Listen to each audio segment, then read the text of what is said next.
हम सब ने अभी तक कोविड-19 के दिल दहला देने वाले इफेक्ट्स को देखा है, लेकिन क्या हम एक और डेडली वायरस को फेस करने वाले हैं? एमपॉक्स। क्या एमपॉक्स एक वायरस जो आज के टाइम में तेजी से फैल रहा है, हमारी जिंदगी में एक और लॉकडाउन का वजह बन सकता है?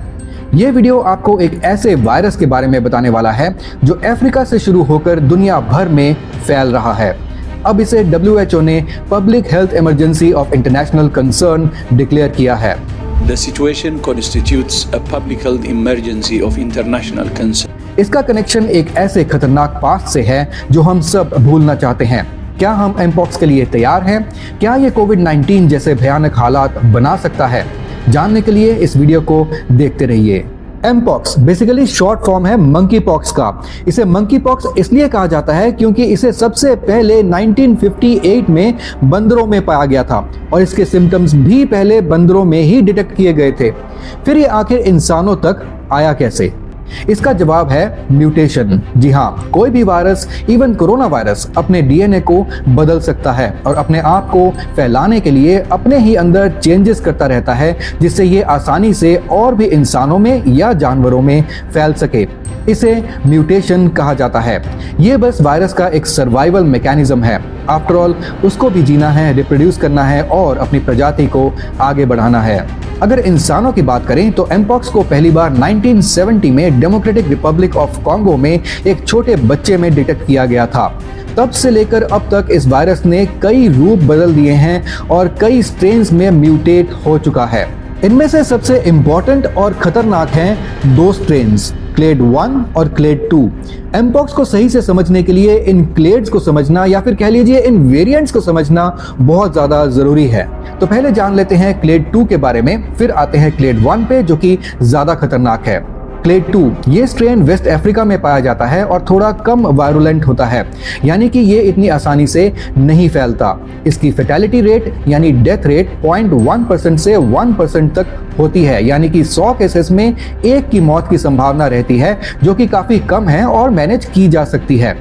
क्लेड 2 में भी दो स्ट्रेन्स होते हैं, क्लेड 2A और क्लेड 2B।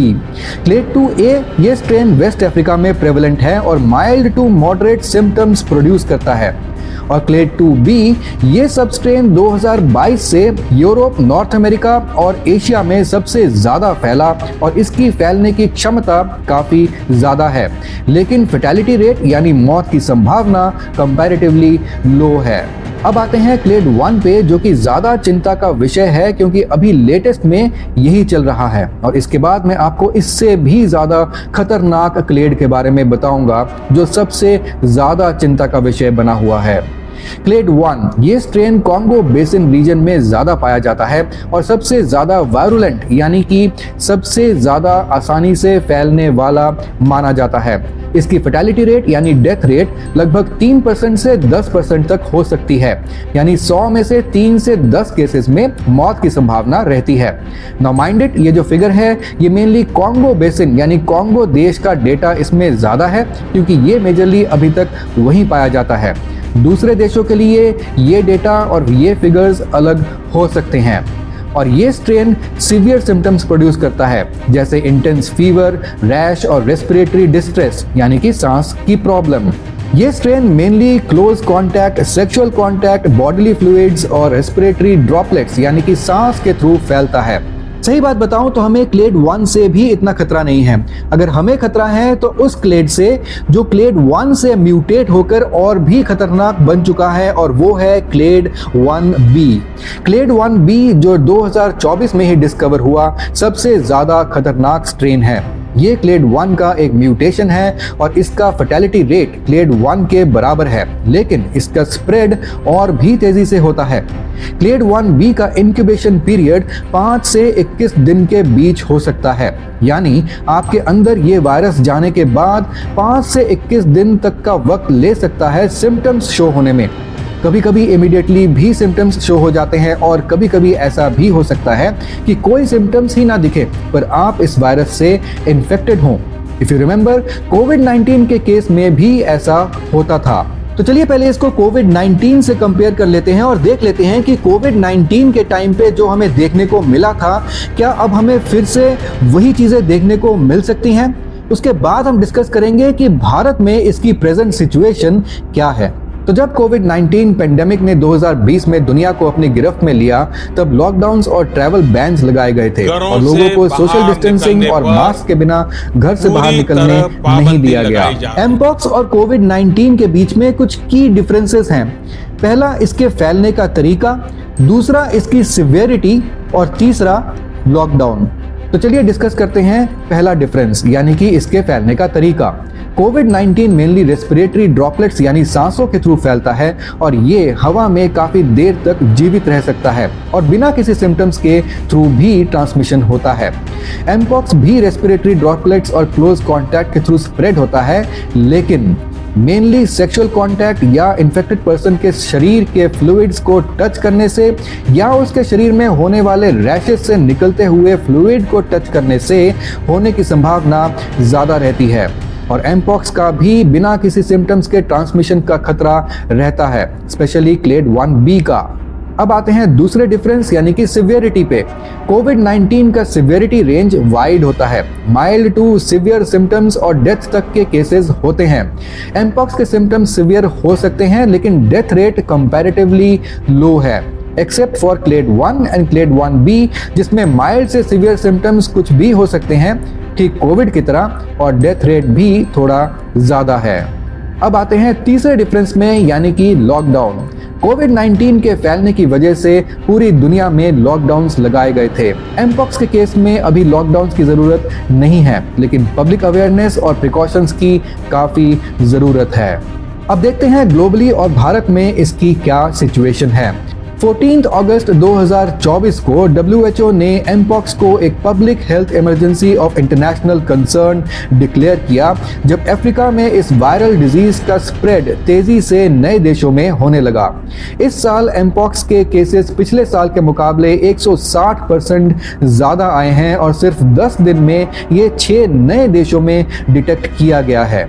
अफ्रीका में एमपॉक्स के केसेस और डेथ्स बढ़ रहे हैं और अब तक अफ्रीका में इस वायरस ने 200 से ज़्यादा डेथ्स रिपोर्ट हो चुकी हैं। भारत में पिछला केस मार्च 2024 में केरला से डिटेक्ट हुआ था और टोटल 30 कंफर्म्ड केसेस 2022 से लेकर अब तक रिपोर्ट हुए हैं। यूनियन हेल्थ मिनिस्ट्री के ऑफिशियल्स ने कहा है, अभी के लिए एमपॉक्स इन्फेक्शन का सर्ज होने का रिस्क बहुत कम है और पैनिक करने की ज़रूरत नहीं है। WHO के डिक्लेरेशन के बाद भारत सरकार ने प्रिकॉशनरी मेजर्स को और स्ट्रॉन्ग किया है। Union health minister JP Nadda ने health ministry, national centre for disease control यानी NCDC और Indian council of medical research यानी ICMR के ऑफिशियल्स के साथ एमपॉक्स की सिचुएशन पर रिव्यू मीटिंग बुलाई है। दिल्ली के राम मनोहर लोहिया हॉस्पिटल, सफदरजंग हॉस्पिटल और लेडी हार्डिंग मेडिकल कॉलेज को एमपॉक्स केसेस को मैनेज करने के लिए की फैसिलिटीज डेजिग्नेट किया गया है। अब देखते हैं एमपॉक्स वायरस के सिम्टम्स और ट्रीटमेंट। एमपॉक्स के symptoms generally fever, headache, muscle x और रैश होते हैं, जो फेस और बॉडी के दूसरे पार्ट्स में स्प्रेड होते हैं। इस वायरस का इंक्यूबेशन पीरियड 5 से 21 दिन तक हो सकता है और ये virus generally close contact, sexual transmission या कॉन्टेमिनेटेड क्लोथिंग या लिनन यानी किसी मरीज के यूज किए हुए कपड़े, टॉवल वगैरह से हो सकता है।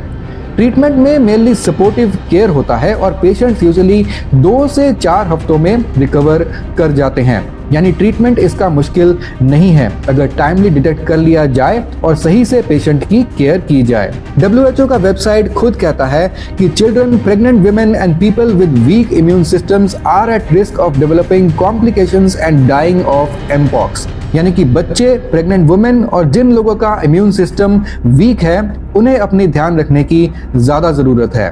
तो क्या हमें एमपॉक्स वायरस से डरना चाहिए?